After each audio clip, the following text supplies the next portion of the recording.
스투파의 숲, 신비로운 인도 이야기. 올봄, 여러분을 국립중앙박물관의 특별한 전시 스투파의 숲, 신비로운 인도 이야기로 초대합니다. 국립중앙박물관 기획전시실에서 열리는 이번 특별전에서는 자연의 재생과 순환, 그리고 정령의 존재를 믿었던 남인도인들의 미술작품을 국내 최초로 선보입니다. 4월 14일까지 매주 월, 화, 목, 금, 일요일에는 오전 10시부터 오후 6시까지, 매주 수요일과 토요일에는 오후 9시까지 전시를 관람할 수 있습니다. 주요 전시품의 상세한 설명은 오디오 가이드를 유료로 구매하여 더욱 깊이 있게 즐기실 수 있습니다. 이번 전시는 신비의 숲과 이야기의 숲, 이렇게 두 가지 주제로 구성되어 있습니다. 1부 신비의 숲에서는 남인도의 풍요로운 자연 속에서 피어난 신들과 정령 이야기, 2부 이야기의 숲에서는 생을 되풀이하며 마침내 깨달음을 얻은 석가모니의 이야기를 만나볼 수 있습니다. 먼저 전시의 일부인 신비의 숲으로 들어가 보았습니다. 전시실에 들어서니 활기찬 새소리와 함께 아름답게 뻗어나가는 넝쿨 조명이 마치 자연 속에 있는 듯한 기분 좋은 착각을 일으킵니다. 이곳에서 소개해드릴 첫 번째 작품은 입에서 연꽃 넝쿨을 뿜어내는 자연의 정령입니다.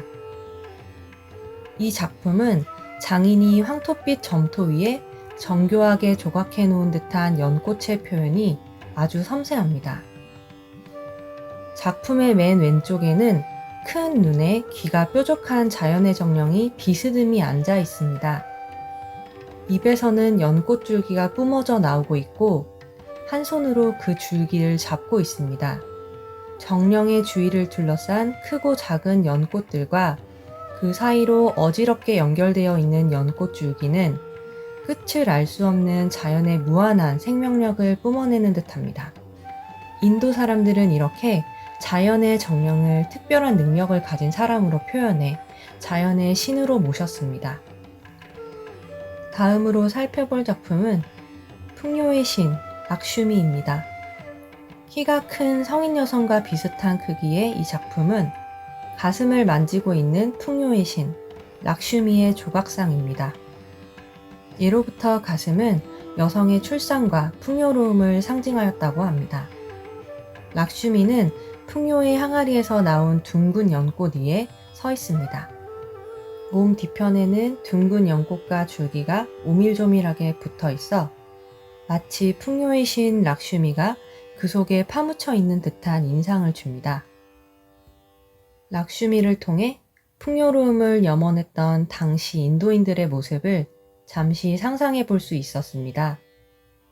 수십 년간 생명의 끊김없는 순환을 지켜봐온 인도인들은 자연 속에 초자연적인 존재인 정령이 있다고 믿게 됩니다. 그들은 자연의 정령이 수많은 얼굴을 가진 신이라고 상상하여 역사에 남을 유물들을 만들기 시작합니다. 다음으로 소개해드릴 작품은 인간의 모습으로 나타난 자연의 정령입니다. 손 한 뼘 정도의 작은 얼굴을 조각한 작품으로 뾰족하고 튀어나온 눈, 오똑한 코와 입술이 꼭 요정을 닮았습니다. 미간에 손톱만한 점이 찍혀져 있으며 머리에는 인도 여성이 머리에 두르는 차도르를 두르고 있습니다. 왼쪽 뺨에 그어진 세 줄은 번개를 상징하며 지팡이 모양의 문양은 코끼리의 채찍을 상징합니다. 인도의 힌두교 성전인 베다에는 코끼리를 타고 다니는 번개의 신 인드라가 등장합니다. 비구름을 몰고 올 수 있는 능력을 가진 인드라를 통해 모든 생명의 기본이 되는 물이 나오기를 소망한 인도인들의 마음을 엿볼 수 있는 흥미로운 작품이었습니다. 다음으로 살펴볼 작품은 보피를 받는 약샤입니다. 약샤는 나무에 깃들어 풍요를 가져오는 남성신을 부르는 말입니다. 방에 달린 문처럼 크고 널찍한 이 작품의 한 가운데에는 약샤의 전신이 크게 조각되어 있습니다. 약샤는 미소를 지으며 한 손으로는 허리를 잡고 한 손으로는 연꽃다발을 들고 있습니다. 4명의 작은 존재들이 약샤의 다리 근처에 자리 잡고 당당하게 서 있는 약샤를 우러러보고 있습니다. 맨 왼쪽 아래에 앉아있는 작은 존재는 왕이나 부처님처럼 높은 사람이 썼던 햇빛 가리개로 약샤를 정성스레 보필하고 있습니다. 약샤를 우러러보는 4명의 작은 존재들을 통해 불교의 유입 후 높아진 약샤의 위상을 느껴볼 수 있었습니다. 생명력을 뿜어내는 신비로운 자연의 정령들을 지나 밝고 따뜻한 분위기의 2부, 이야기의 숲으로 이동해 보았습니다. 이곳에서는 북인도에서 태어난 석가모니의 깨달음과 그의 삶에 대한 작품들을 전시하고 있습니다. 수없이 생을 반복하며 공덕을 쌓은 그의 인생 이야기는 이제 인도 남쪽으로 전해져 다양한 작품으로 탄생했습니다.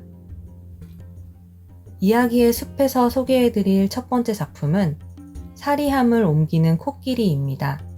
이 유물은 석가모니의 사리를 모시는 탑인 스투파를 장식하던 조각입니다.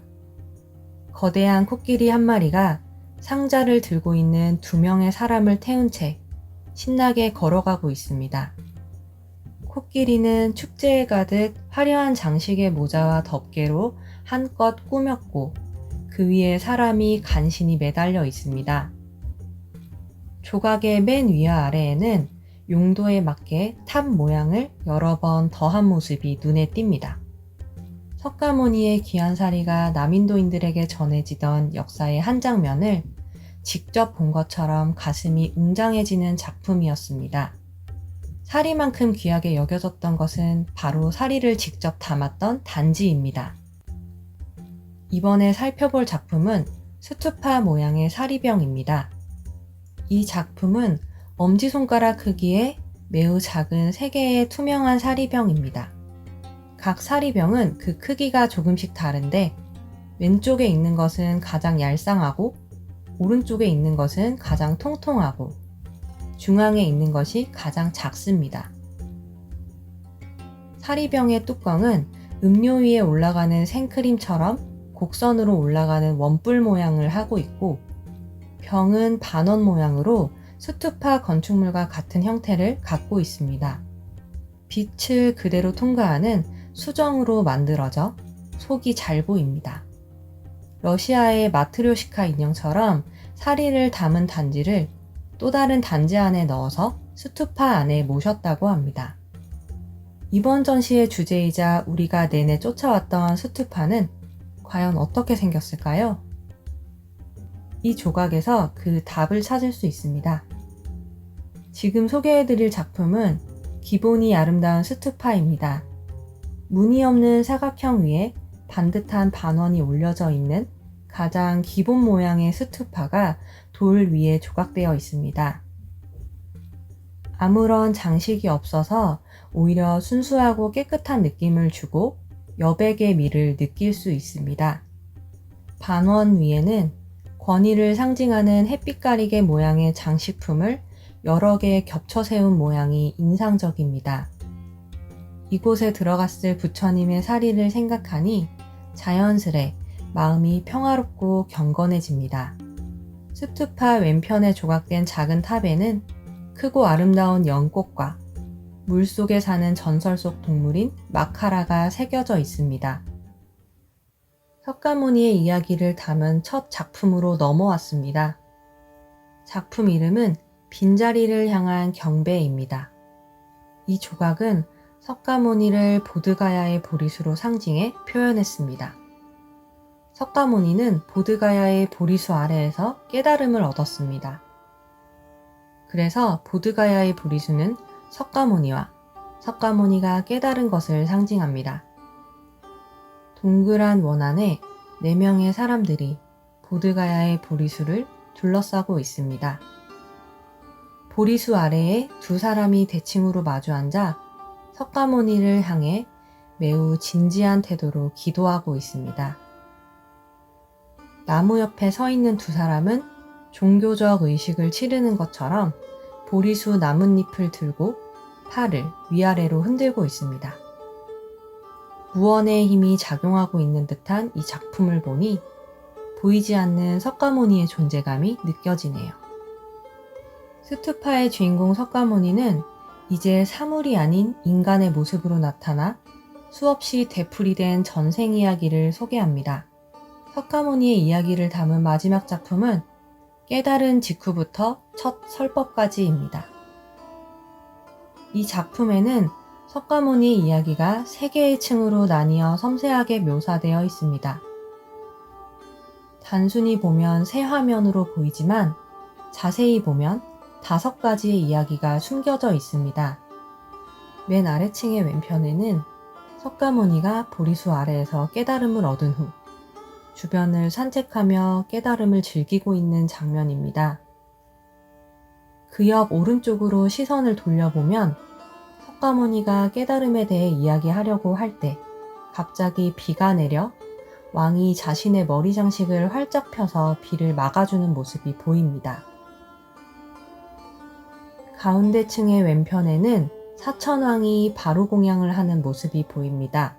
바루공양은 절에서 스님들이 하는 식사로 불교의 깨달음을 실천하는 방법 중에 하나입니다.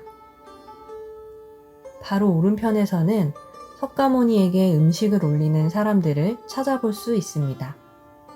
가장 위층에는 불교의 가르침을 전하는 석가모니가 있습니다. 우리에게 익숙한 불상의 모습이 자연스럽게 표현되어 있습니다. 10명의 사람들이 석가모니를 둘러싸고 이야기를 듣고 있습니다. 석가모니의 상징적인 인생과 불교 탄생의 발자취를 천천히 따라가 볼 수 있는 훌륭한 작품이었습니다. 지금까지 스투파의 숲, 신비로운 인도 이야기의 두 테마, 신비의 숲과 이야기의 숲에 전시된 작품의 일부를 살펴보았습니다. 초록빛 전시장 안에서 고대 인도인들이 그려낸 생명과 순환, 인생에 대한 작품들을 감상하니 마치 숲을 산책하듯 산뜻한 기분으로 즐길 수 있었습니다. 이번 특별전은 국내 최초 남인도 불교미술 전시일 뿐 아니라 인도 밖으로 처음 나오는 유물을 최초로 관람할 수 있는 좋은 기회입니다. 오늘 영상에서 소개한 작품 외에도 다양한 작품들이 전시되어 있으니 남인도 불교미술의 아름다움을 직접 느끼고 싶으신 분들이라면 꼭 한번 방문해 보셔도 좋을 것 같습니다. 지금까지 글의 송혜원, 목소리의 임현정이었습니다.